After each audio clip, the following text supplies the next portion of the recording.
perkenalkan, kami dari kelompok 6. Di sini saya bernama Yetri Monika Untung-Bengen dan juga ada teman saya Gladys Bembe dan juga Desi Woniana. Nah, pada kesempatan kali ini terima kasih sebelumnya ya sudah memberikan kesempatan kepada kami supaya kami bisa melakukan pelayanan kesehatan atau promosi kesehatan, yaitu tentang ASI eksklusif. Nah, menurut saya ini topik yang menarik ya, karena sangat penting buat apalagi ibu-ibu muda yang kurang pengetahuannya tentang ASI eksklusif tersebut. Nah, video Penkes ini kami buat untuk memenuhi tugas akhir dari mata kuliah maternitas. Kita langsung masuk aja nih ke apa itu pengertian atau definisi dari ASI eksklusif. Nah, nanti dijelaskan oleh teman saya bernama Gladys. Perkenalkan, nama saya Gladys Gabriela Bembe. Saya dari program studi ilmu keperawatan Universitas Cendrawasih.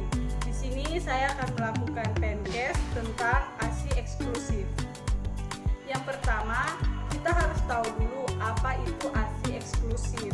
ASI eksklusif atau lebih tepatnya pemberian ASI secara eksklusif adalah bayi yang hanya diberi ASI saja tanpa tambahan cairan lain seperti susu formula, madu, air putih, dan tanpa tambahan makanan padat lain seperti buah-buahan, buah susu, dan biskuit.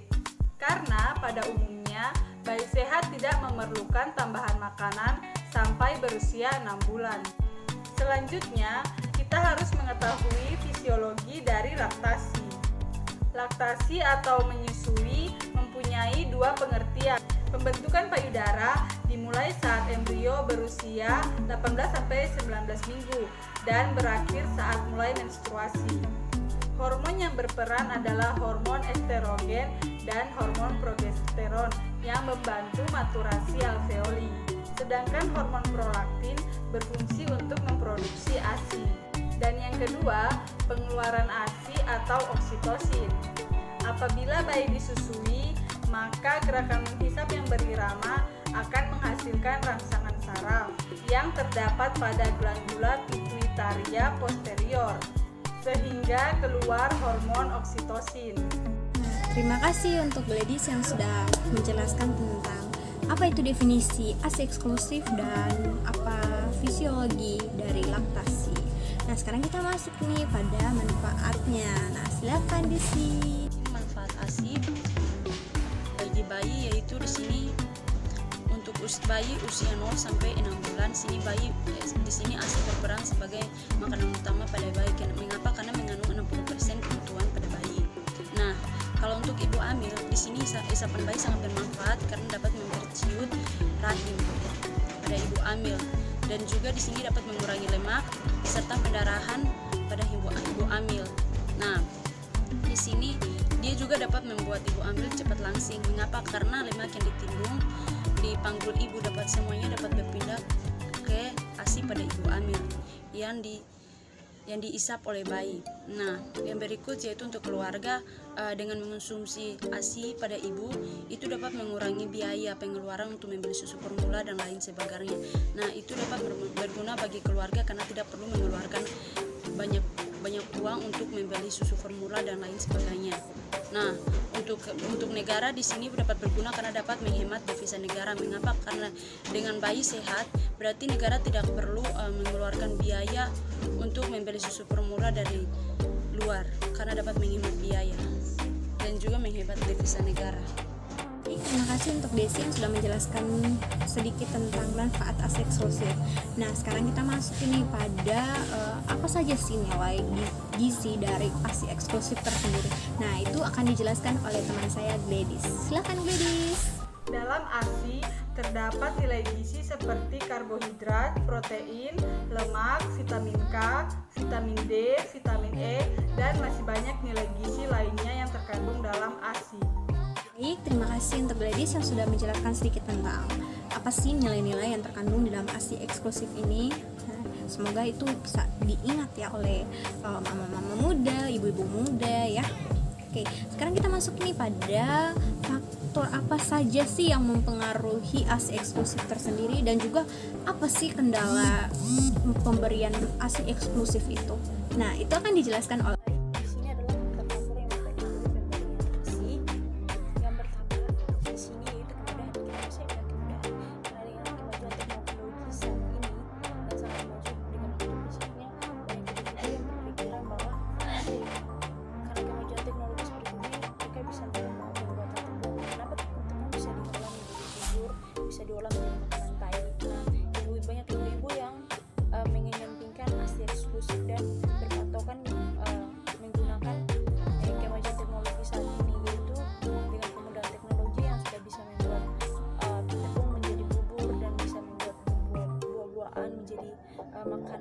bayi. Nah, banyak ibu yang berpatokan ke hal itu. Nah, yang berikutnya yaitu iklan. Kenapa saya bilang iklan?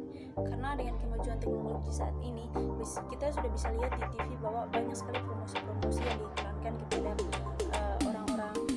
Nah, dan banyak ibu-ibu yang menonton bahwa dan melihat bahwa oke, kalau jika sebuah perusahaan mempromosikan sesuatu berarti mereka berpikir bahwa itu kualitasnya bagus. Nah, itu sebenarnya tidak memungkinkan, karena dalam suatu iklan itu hanya mempromosikan produk perusahaannya, bukan berarti itu sangat baik bagi bayi, apalagi dengan menyampaikan pemberian ASI dengan mempergunakan barang produk itu, karena belum tentu itu sangat baik bagi bayi. Nah, yang berikut yaitu untuk ibu-ibu yang keluar rumah. Kenapa saya bilang ibu-ibu yang keluar rumah? Karena ketika ibu-ibu keluar rumah dan sibuk dengan kegiatan sosialisasinya di luar, mereka lebih banyak memakai susu formula untuk bayinya. Jadi itu kesehatannya tuh tidak terkontrol dengan baik. Kenapa susu formula? Karena belum tentu bisa cocok dengan bayinya. Nah, yang berikut kenapa saya bilang susu botol ya? Kenapa harus susu botol? Ya, banyak ibu-ibu yang berpikir bahwa bayi di usia 2 bulan sudah bisa dikasih minum susu pakai botol. Dengan itu biar bisa pemikirannya ibu tuh bahwa itu bisa mendidik bayi itu. Jadi dia bisa terkontrol, dia bisa mandiri sendiri saat dari masih bayi. Nah, yang terakhir untuk ibu-ibu saat ini yaitu kecantikan. Kenapa saya bilang kecantikan? Karena buat ibu-ibu yang saat ini menyusui, mereka lebih berpikir bahwa oke, ketika saya banyak menyusui bayi, otomatis susu saya akan kendor dan itu berarti kecantikan saya akan berkurang. Nah, itu adalah salah satu pemikiran yang sangat salah. Kenapa salah? Karena kalau menjadi seorang ibu sudah beda. Anda sudah bisa, Anda bukan anak muda lagi, Anda sudah menjadi seorang ibu, menjadi orang tua. Jadi jangan terlalu banyak berpikir tentang kecantikan Anda. Itu adalah faktor-faktor yang mempengaruhi salah. Kenapa salah? Karena kalau menjadi seorang ibu sudah beda. Anda sudah bisa, Anda bukan anak muda lagi, Anda sudah menjadi seorang ibu, menjadi orang tua. Jadi jangan terlalu banyak berpikir tentang kecantikan Anda. Itu adalah faktor-faktor yang mempengaruhi pemberian ASI. Nah, yang berikutnya yaitu kendala. Nah, kendala yang paling banyak dihadapi oleh ibu-ibu hamil saat ini yaitu produksi ASINya kurang. Kenapa saya bilang produksi ASINya kurang? Pada saat dia melahirkan, dia kurang mengonsumsi makanan yang mengandung vitamin, mineral, lemak, karbohidrat, dan bernutrisi. Itu yang menyebabkan produksi ASINya kurang. Nah, yang kedua yaitu kendala yang dialami oleh ibu hamil atau ibu yang baru melahirkan, yaitu kurangnya pemahaman bagaimana caranya menyusui bayi dengan benar. Hal ini biasanya terjadi pada ibu-ibu yang baru pertama kali melahirkan atau baru pertama kali menjadi seorang ibu. Dia paling kurang pemahamannya tentang cara menyusui bayi yang benar.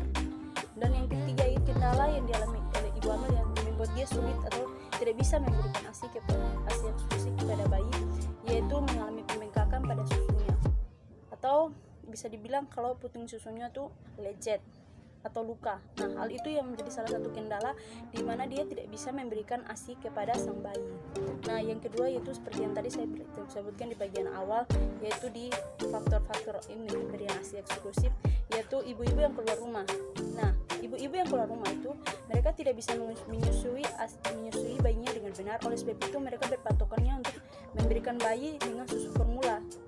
Nah, itu yang sangat perlu diperhatikan. Dan yang berikut yaitu memberikan ASI. Nah, yang paling bahaya di sini yaitu saat ibu itu masih dia menyusui bayi saat dia lagi hamil. Nah, itu salah satu hal yang cukup ini karena bisa mengurangi nutrisi dalam kandungannya. Nah, dan yang berikut yaitu pemberian. Biasanya untuk ibu-ibu yang baru melahirkan, mereka biasanya kurang pemahaman. Nah, di situ mereka biasanya memberikan susu formula dulu ke bayinya, baru mereka memberikan susu ASI eksklusif kepada sang bayi. Padahal kalau diperhatikan lebih baik seharusnya memberikan susu ASI eksklusif ya kepada sang bayi, karena itu sangat membantu untuk pertumbuhan otak dan pertumbuhan jaringan tubuhnya. Dan itu adalah hal-hal yang harus diperhatikan dan juga faktor-faktor yang harus diperhatikan, karena ini juga menyangkut pertumbuhan dan perkembangan bayi. Jadi mungkin demikian, sebagian mungkin dilanjutkan oleh teman-teman saya. Baik, terima kasih Desi yang sudah menjelaskan sedikit tentang ya faktor-faktor yang mempengaruhi ya itu kalau kita lihat itu memang sering ya terjadi ya kalau faktor yang mempengaruhi pemberian ASI eksklusif dan juga kendala-kendalanya ya. Nah, itu tuh udah umum banget di di lingkungan kita gitu ya. Sekarang di sini kita akan menjelaskan sedikit tentang pemberian ASI eksklusif secara latch on ya. Itu apa saja sih syarat-syarat yang bisa memenuhi supaya ASI eksklusif tersebut itu bisa dikatakan memenuhi standarnya latch on yang baik dan benar ya. Nah, jadi syarat-syarat yang harus kita penuhi untuk memberikan ASI eksklusif secara latch on itu mengatakan bahwa teknik latch on ini sudah baik dan benar dilakukan ya. Yang pertama itu bayi membuka mulutnya tuh lebar ya, jadi selebar puting ibu ya. Kan kadang ada bayi yang hanya bisa membuka mulutnya kecil, terus puting ibunya tuh agak besar. Nah, ada ya, makanya nggak bisa minum ASI eksklusif. Terus yang kedua itu bibir bagian bawah bayi ini dia terlipatnya tuh keluar ya. Pasti ibu-ibu itu sudah tahu ya kalau terlipat keluar. Jadi saat dia mengisap puting itu dia punya bibir ini agak tergantung keluar gini ya. Ini dia menempel pada payudara ibu. Nah, kalau bayi dia menyusui itu otomatis ini mulut dan dagunya ini tertempel di payudara ibu ya. Nah, yang keempat itu bagian atas areola atau bagian hitam yang pinggiran puting itu dia yang bagian atasnya tuh lebih banyak terlihat.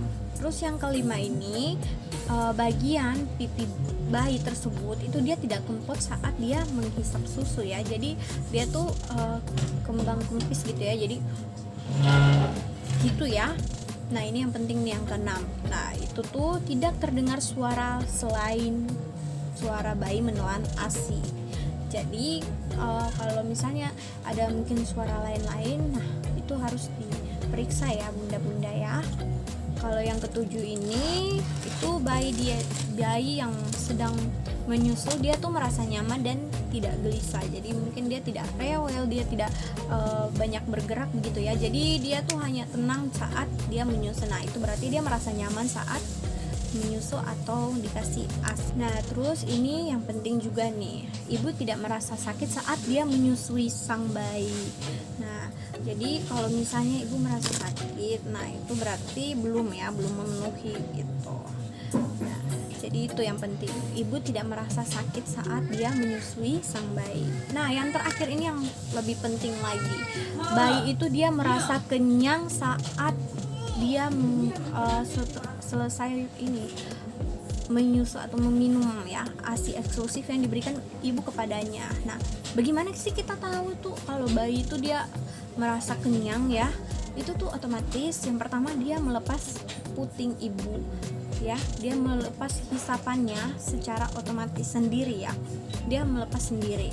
Nah, yang kedua itu adalah dia langsung tertidur nih pas saat ibu menyusui dia. Nah, itu artinya dia sudah kenyang. Itulah adalah syarat yang bisa dikatakan kita sudah melakukan teknik latch on ini dengan baik dan benar. Semoga bermanfaat ya buat ibu-ibu ya di rumah. Tapi jangan takut ya kalau misalnya teknik latch on itu tadi tidak bisa terjalankan atau terselesaikan dengan baik ya. Karena di sini ada teknik-teknik juga bila teknik latch on ini dia tidak berjalan dengan baik. Yang pertama itu adalah berganti posisi menyusu.